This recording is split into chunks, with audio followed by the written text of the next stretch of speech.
Halo kawan Kaliber, hari ini atau kemarin itu banyak beredar berita tentang Golkar, pengambil alihan Golkar.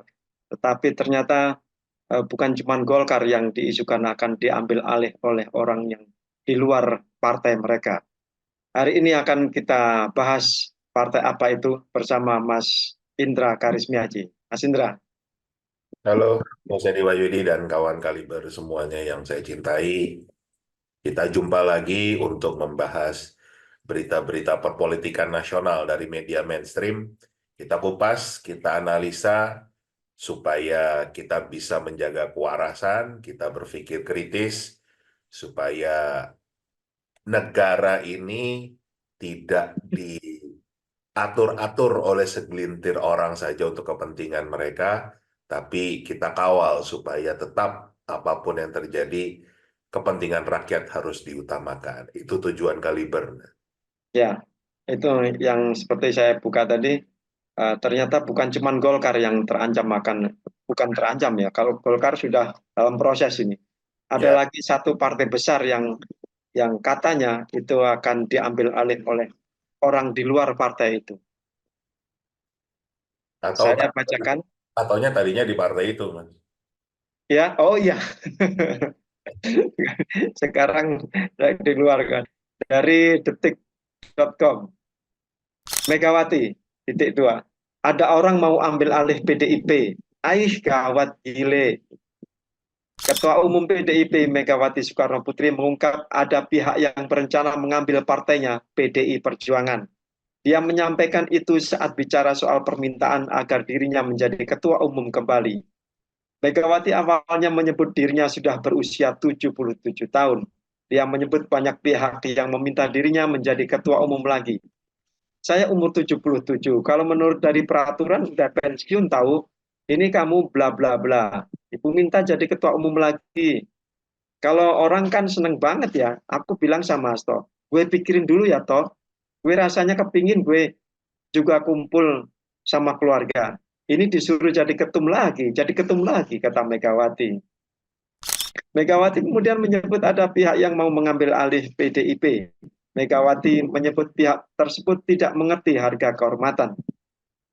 Sudah gitu sekarang ada orang mau ngambil pula PDIP. Aih gawat, gile. Wartawan tulis, gile. Bilang tuh, Adian sama wartawan adik-adik kamu. Melempem semua. Dia nggak ngerti harga kehormatan. Ye, ucap Megawati. Megawati pun beraksi mendengar adanya kabar pihak yang hendak mengambil alih PDIP. Dia yang awalnya berpikir untuk pensiun, kini menegaskan mau kembali menjadi ketua umum PDIP lagi. Aku dengar gitu. Tadinya gue mau pensiun saya sudah punya cicit kan. Aduh cicitku lucu banget. Aduh jadi darling saya. Tahu-tahu disuruh jadi ketua umum, tapi nggak nurut semua. Ngapain ya? Begitu dengar ini akan diambil kayaknya PDIP, saya mau jadi ketua lagi. Megawati pun meminta kader-kadernya menurut dia jika dirinya menjadi ketua umum kembali.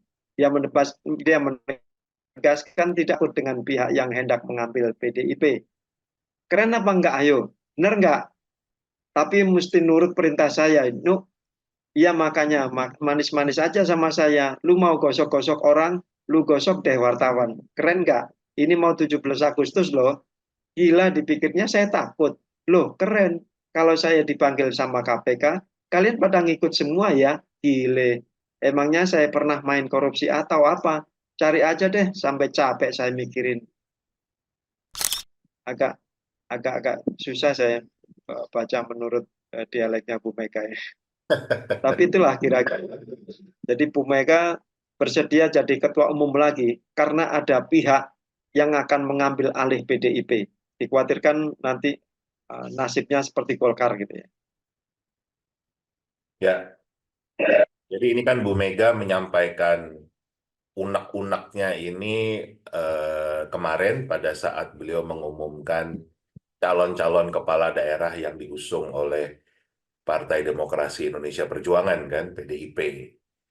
Jadi kalau kita melihat sejarahnya, ini kita tidak menuduh siapapun Mas ya. Tapi di 10 tahun terakhir, memang banyak sekali kejadian-kejadian pengambil alihan partai. yang diduga tentunya itu bisa terjadi karena ada campur tangan kekuasaan. Tanpa ada campur tangan kekuasaan, kayaknya berat kalau itu bisa dilakukan pengambil alihan, misalnya hanya dari internal saja ya. Ya kita mulai tentunya dari eh, Golkar dulu. Bukan Golkar yang sekarang nih Mas, tapi Golkar 2014, ya kan? Yang waktu itu sebetulnya mengusung Pak Prabowo dan dipimpin waktu itu ketumnya adalah Pak Abu Rizal Bakri kan. Terus terjadi perpecahan, kemudian ada kubunya Pak Agung Laksono yang mendukung Pak Jokowi dan kubunya Pak Abu Rizal Bakri. Tetapi seperti yang kita tahu, akhirnya yang memenangkan adalah kubu Pak Agung Laksono, yang akhirnya terus ketua umumnya menjadi Pak Erlangga Hartarto, ya kan? Yang berpindah, akhirnya yang tadinya itu mendukung Pak Prabowo menjadi mendukung Pak Jokowi, ya kan? Kemudian juga hal yang sama terjadi di P3, Mas. P3 itu kan dulunya waktu era Pak Surya Dharma Ali itu mendukung Pak Prabowo. Tetapi kemudian terjadi juga ada eh, konflik internal lah, yang akhirnya ketuanya adalah Gus Romi kan, Eh, Gus Rohar Murzi, yang kemudian berpaling juga dari tadinya mendukung Pak Prabowo menjadi mendukung Pak Jokowi dan masuk ke dalam pemerintahan. Kemudian kita juga dengar beritanya tentang upaya pengambil alihan Partai Demokrat, yang kalau di situ bersaingnya dengan eh, kepala KSP nih, apa, eh, Pak Muldoko. Muldoko, yang di apa, ada upaya untuk menjadi ketua umum Partai Demokrat. Tapi kan akhirnya Partai Demokrat itu masuk ke dalam Kim, jadi nggak jadi. Dan sekarang kita melihat lagi apa yang terjadi dengan Golkar. Nah, sepertinya Bu Mega itu juga mendengar atau mengantisipasi kalau tadinya juga ada upaya pengambil alihan PDIP dari beliau sebagai ketua umum, kemudian akan diambil alih oleh orang lain lah kan gitu. Nah, ini tidak disebut siapa orangnya, tetapi ini kita tidak menuduh kan, dari berbagai peristiwa tersebut kental sekali kalau memang ada campur tangan kekuasaan, dan karena memang ada kepentingan kekuasaan, ya kan? Ya kita bisa lihat kan, dari tadinya tidak mendukung sekarang menjadi mendukung, itu kan berarti ada kepentingan di sana.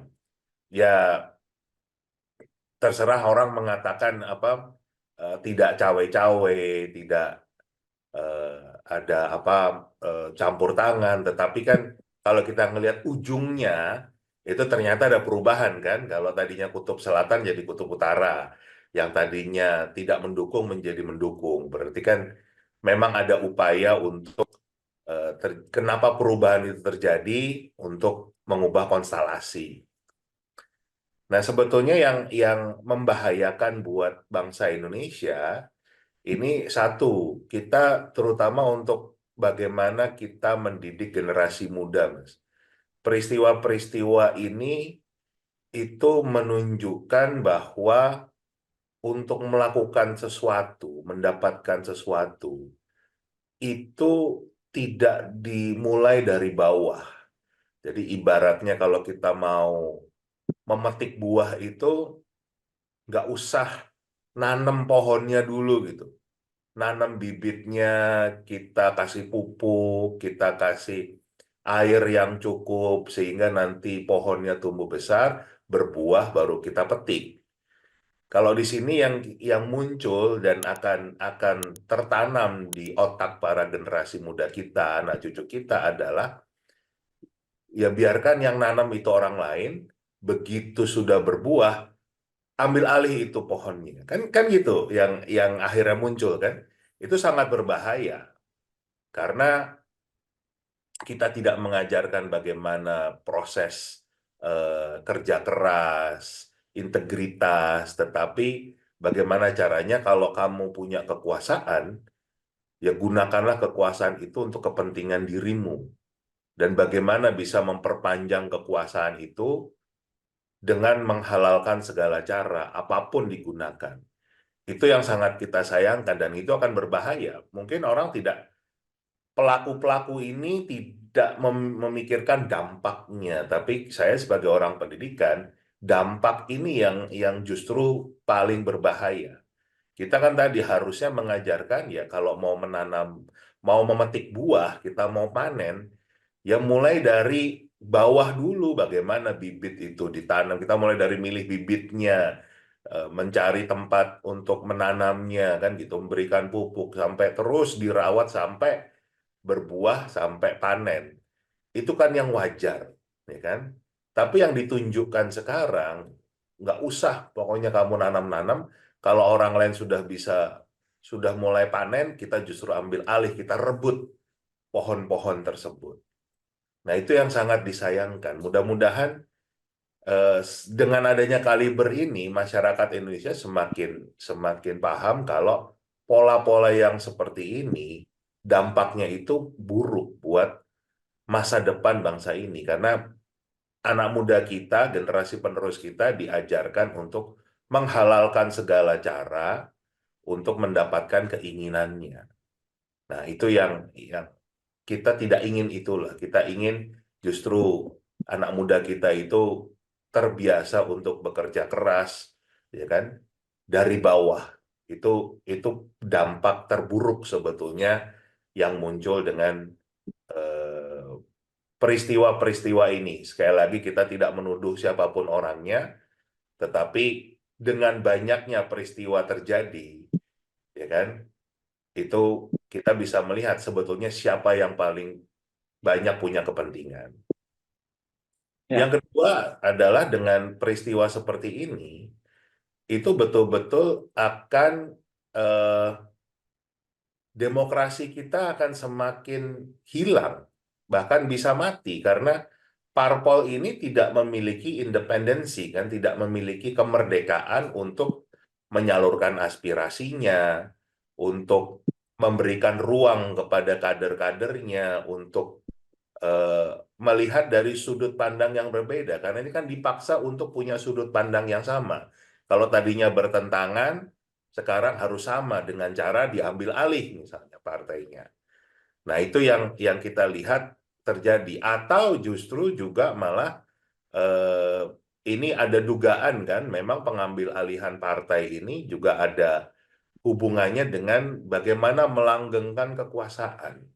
Bagaimana eh, orang tidak ingin melepaskan kenyamanan ya kan, sesuatu yang sudah dirasakan, yang harusnya kalau kita bicara negarawan itu bicara sirkulasi kepemimpinan kan, bagaimana tadi untuk kita bisa mengkader generasi-generasi penerus kita untuk disiapkan memimpin di waktu yang selanjutnya. Jadi menyiapkan penerus.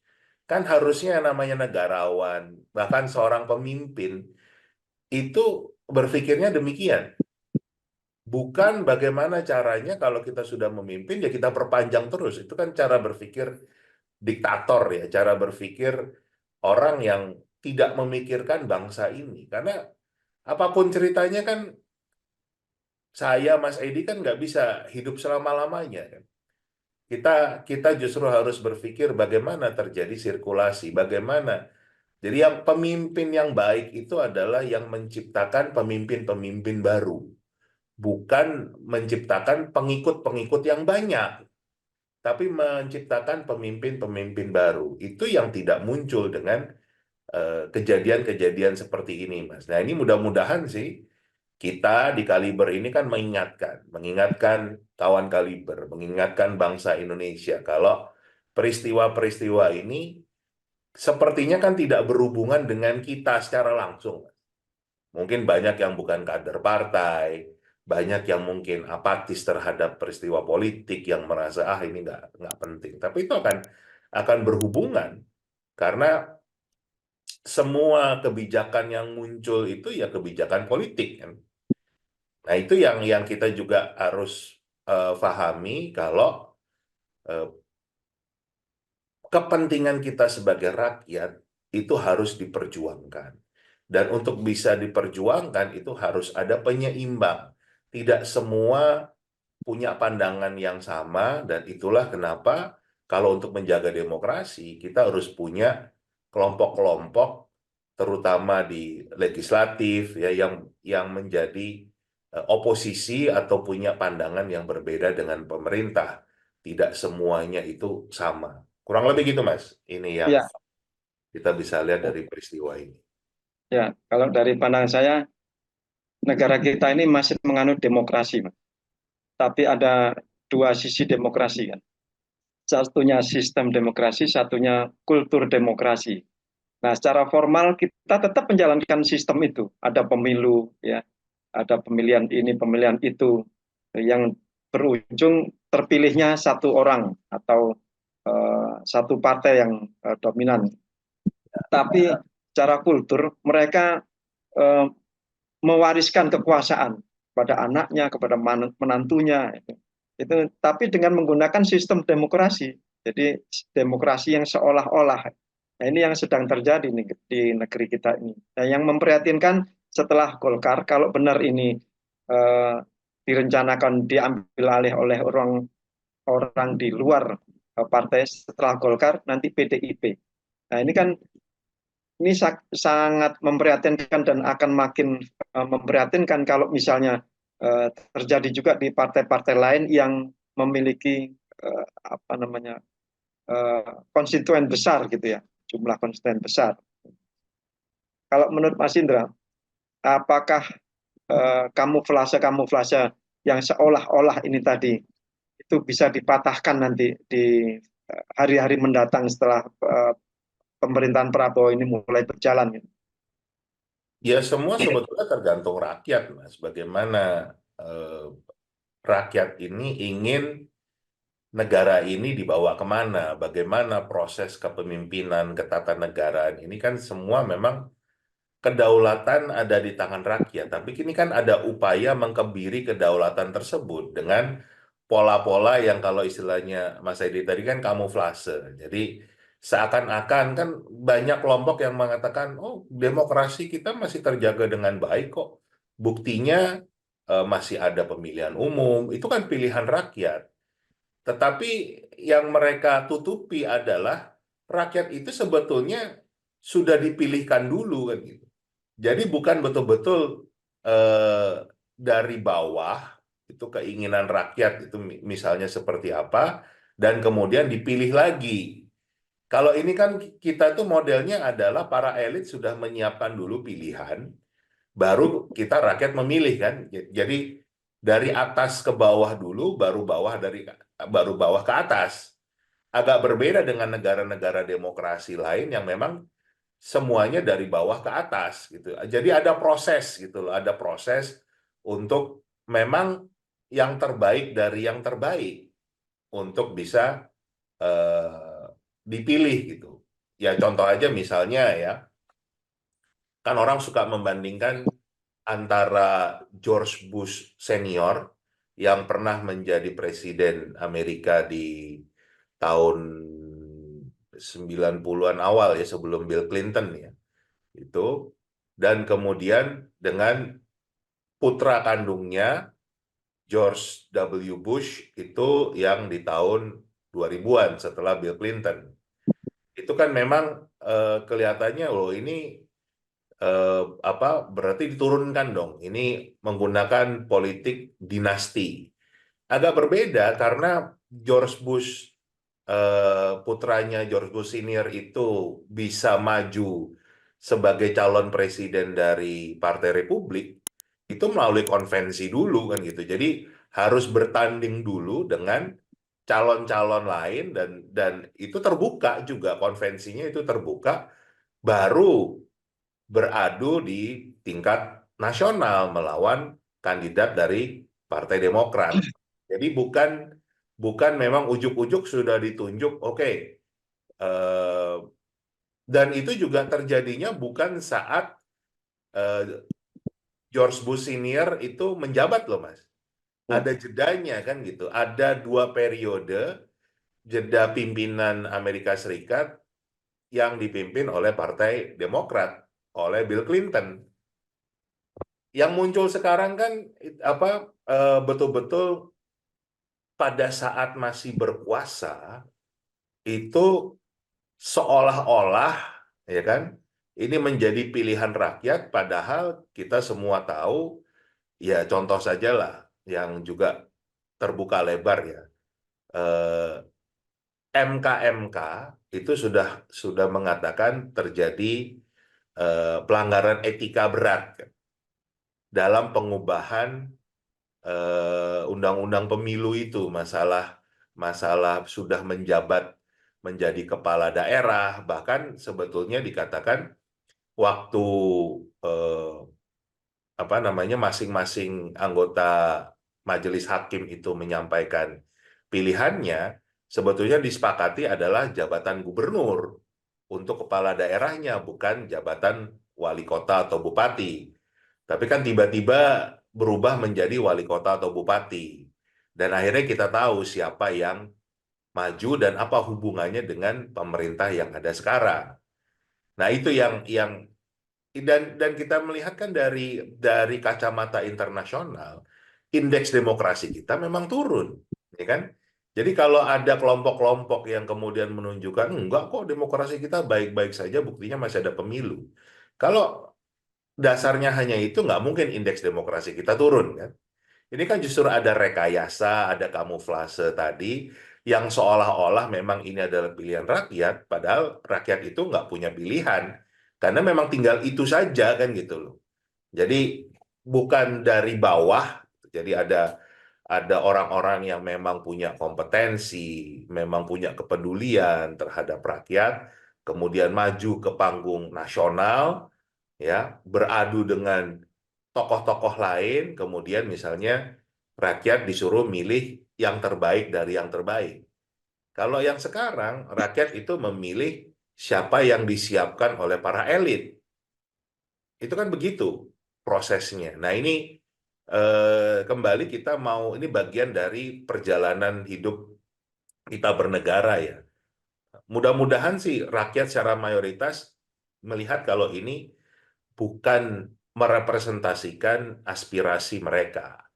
Jadi harapannya di era Pak Prabowo ini akan kita kembalikan bagaimana kita berdemokrasi yang baik, demokrasi yang sehat, dan supaya nanti penerusnya Pak Prabowo itu adalah yang terbaik, ya pilihannya kita upayakan pilihan yang dari bawah, dari awal itu memang ada sebuah konvensi, ya kan, untuk memilih dan terbuka gitu.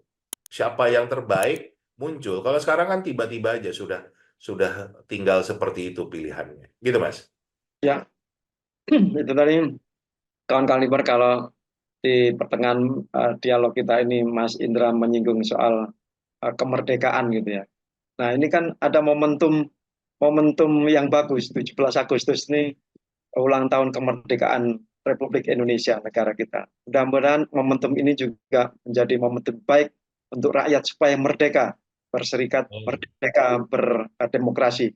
Juga untuk partai politik, supaya merdeka, berindependensi, tidak lagi tergantung pada kekuatan kekuasaan yang ada sekarang ini. Terima kasih Mas Indra, terima kasih kawan Kaliber. Merdeka. Merdeka.